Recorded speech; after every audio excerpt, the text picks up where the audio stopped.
Electronic configuration से पता चलती है वो है intrinsic and extrinsic semiconductor. Intrinsic का मतलब होता है प्योर, जो कि एक ही किस्म के एटम्स से बना हुआ होगा, तो उसको कहेंगे प्योर सेमीकंडक्टर यानी इंट्रिंसिक सेमीकंडक्टर। और जिस सेमीकंडक्टर के अंदर मुख्तलिफ किस्म के एटम्स होंगे उसको एक्सट्रिंसिक सेमीकंडक्टर कहा जाएगा। Intrinsic semiconductor these are the pure materials such as silicon और germanium. In their natural state they have no intentional impurities. कुदरती हालत में इनके अंदर कोई इरादतन जो है इम्प्योरिटीज नहीं होती। Silicon's unique electronic structure make it suitable for intrinsic semiconductor। Silicon का एक यूनिक इलेक्ट्रॉनिक कॉन्फ़िगरेशन है जिसकी वजह से ये इंट्रिंसिक सेमीकंडक्टर के लिए सूटेबल है। फिर है extrinsic semiconductor. These semiconductor have controlled impurities added.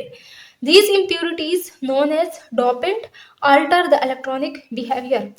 और फिर एक्सट्रिंसिक सेमीकंडक्टर दो किस्म के हो जाते हैं, एन टाइप सेमीकंडक्टर और पी टाइप सेमीकंडक्टर। अगर तो सेमीकंडक्टर के अंदर एक्स्ट्रा इलेक्ट्रॉन्स होंगे तो उसको एन टाइप सेमीकंडक्टर कहेंगे, और अगर उसके अंदर होल या फिर एक्स्ट्रा पॉजिटिव चार्जेस होंगे तो उसको पी टाइप कहेंगे। Dopant like phosphorus introduce extra electron in the crystal lattice. These extra electrons creates an excess of negative charge carrier making the material n-type। Extra electron की वजह से negative charge carrier जो है वो access में हो जाते हैं और इस तरह से एन टाइप सेमीकंडक्टर बन जाता है। P type semiconductor dopant like boron create holes in the crystal lattice. These holes behaves as a positive charge carrier resulting in the p type semiconductor।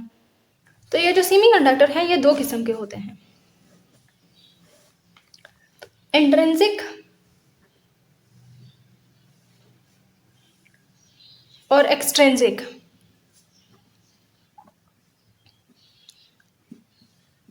Intrinsic का मतलब है प्योर, जिसके अंदर सिर्फ एक ही किस्म के एटम्स होंगे, जैसा कि सिलिकॉन या फिर जर्मेनियम।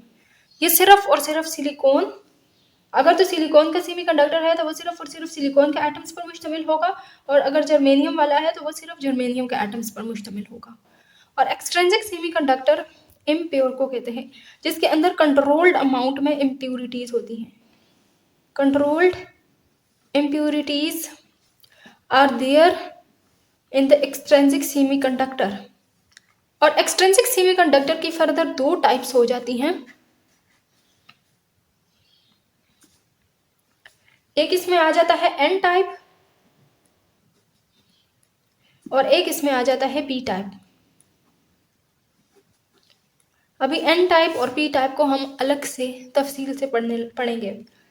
अब सिलिकॉन का अगर हम स्ट्रक्चर देखें तो ये एक सिलिकॉन का एटम होगा।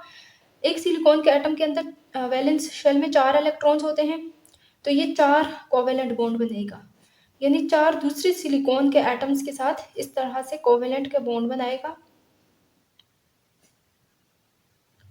और फिर ये वाले फर्दर और बनाएंगे।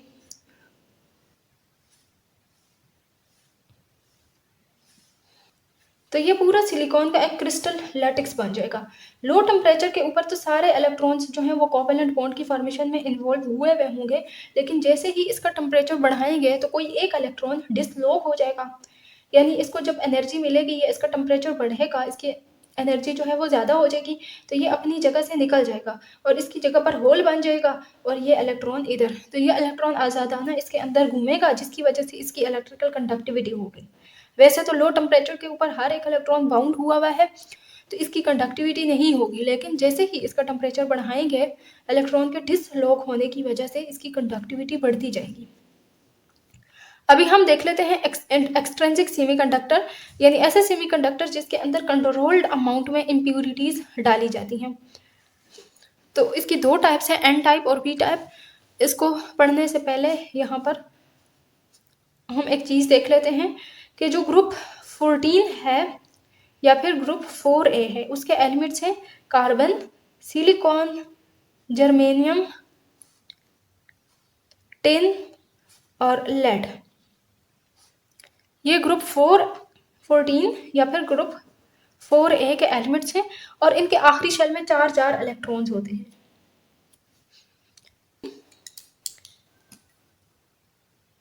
ग्रुप 15 या फिर ग्रुप 5A। ग्रुप 5A मुश्तमिल होता है nitrogen, phosphorus, arsenic, antimony and bismuth. इनके आखिरी शेल में 5 इलेक्ट्रॉन्स होते हैं। अगर ग्रुप 14A से पहले देखें तो यहाँ पर आता है ग्रुप 13 या फिर ग्रुप 3A। ग्रुप 3A के एलिमेंट्स होते हैं बोरोन, एल्यूमिनियम, गैलियम, इंडियम और थैलियम। के आखिरी शेल में होते हैं 3 वैलेंस इलेक्ट्रॉन्स।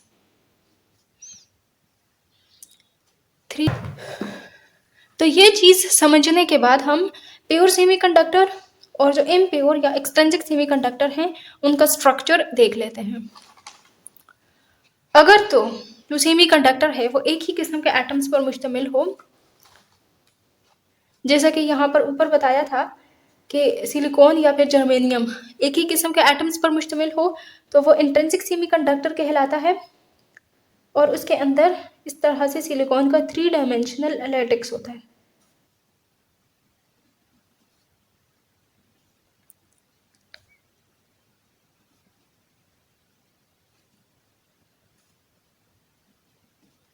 तो ये प्योर सेमीकंडक्टर है जिसके अंदर अभी कोई फ्री इलेक्ट्रॉन्स नहीं है, जिसकी वजह से इसकी कंडक्टिविटी बराबर सी होगी, ना बहुत ज़्यादा होगी और ना बहुत कम।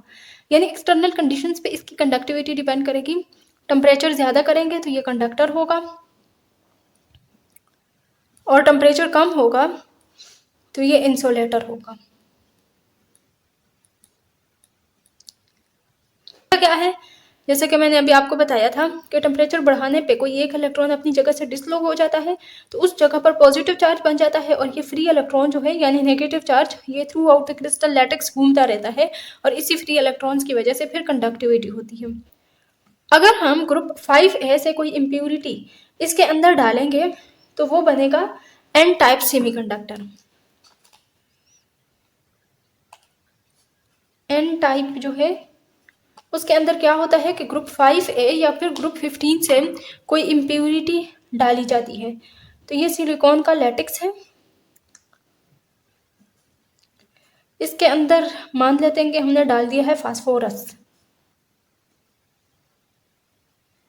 सिलिकॉन के आखिरी शेल में इस तरह से 4 इलेक्ट्रॉन होंगे और 4 इलेक्ट्रॉन कोवेलेंट बॉन्ड की फॉर्मेशन में इन्वॉल्व हुए होंगे। फास्फोरस के आखिरी शेल में होते हैं 5 इलेक्ट्रॉन। फास्फोरस के इलेक्ट्रॉन्स को ऐसे मार्कर से शो कर देती हूँ। अब ये 4 इधर कोवेलेंट बॉन्ड की फॉर्मेशन में इन्वॉल्व हो जाएंगे और एक इलेक्ट्रॉन बच जाएगा जो कि फ्री इस लैटिक्स में पड़ा हुआ होगा।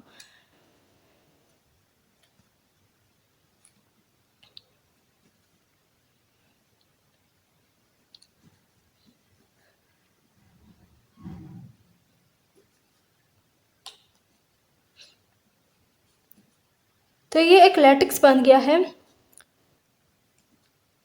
जिसके अंदर एक इम्प्योर एटम यानी फास्फोरस ए डूबा हुआ है, और इस फास्फोरस की वजह से इसके अंदर एक एक्स्ट्रा इलेक्ट्रॉन बढ़ गया है। अब इसकी कंडक्टिविटी जो है इस एक्स्ट्रा इलेक्ट्रॉन की वजह से होगी। चूंकि इसके अंदर नंबर ऑफ इलेक्ट्रॉन्स की मिकदार बढ़ गई है इसलिए इसको एन टाइप सेमीकंडक्टर कहेंगे। अब दूसरी तरफ अगर हमने ग्रुप 3A से कोई भी एलिमेंट इस प्योर सेमीकंडक्टर में डाल दिया तो वो फिर बनेगा P type semiconductor. P type semiconductor में क्या होता है, जैसे हम मान लेते हैं यहाँ पर हमने बोरोन को अगर हम सिलिकॉन के क्रिस्टल लैटिक्स के अंदर डाल दें तो क्या सिचुएशन होगी।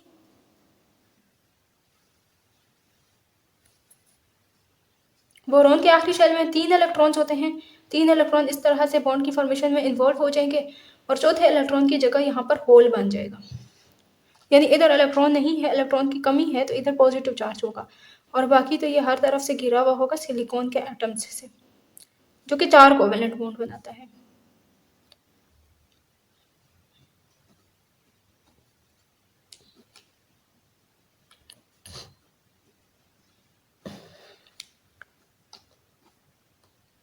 यहाँ पर अगर आप देखें तो इलेक्ट्रॉन की कमी है यानी होल है, तो इस होल की वजह से इसको कहेंगे पी टाइप सेमीकंडक्टर। इसको इंट्रिंसिक सेमीकंडक्टर कहा जाता है, और ये जो इम्प्योर सेमीकंडक्टर्स हैं इनको एक्सट्रिंसिक सेमीकंडक्टर।